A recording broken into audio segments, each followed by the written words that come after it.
The Upward Look for February 4th. The reading is entitled, Today is the Day of Salvation. 2 Corinthians 6 verse 2. For he saith, I have heard thee in a time accepted, and in the day of salvation have I succored thee. Behold, now is the accepted time.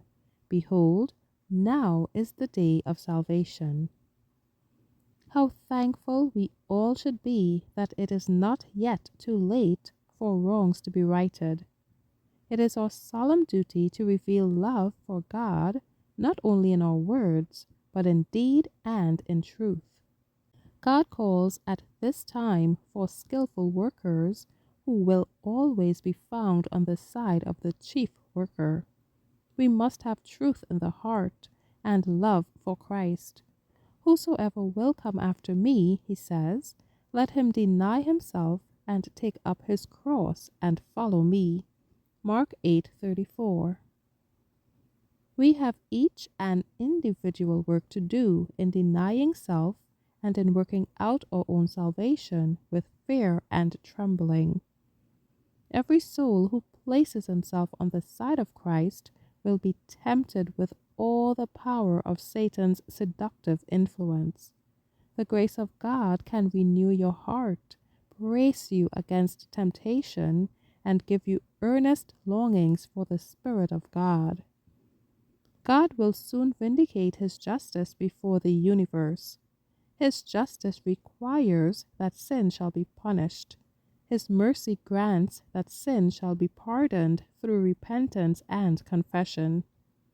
Pardon can come only through his begotten Son. Christ alone can expiate sin, and then only when sin is repented of and forsaken.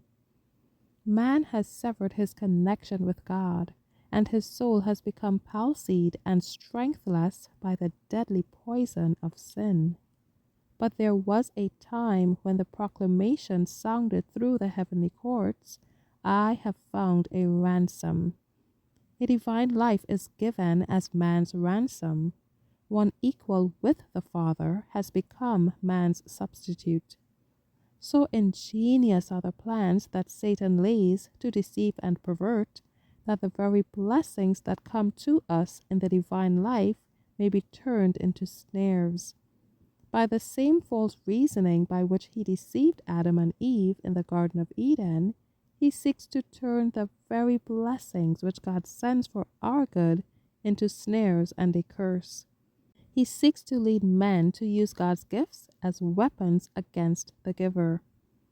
God gave his only begotten Son to the holy race that man might become a partaker of the divine nature by accepting the remedy for sin and allowing the divine grace of Christ to work in his life.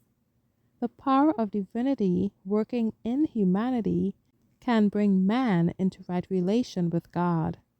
Fallen man, by laying hold of the divine power brought within his reach, can become one with God. Everlasting life is the blessing that Christ came to give to the world.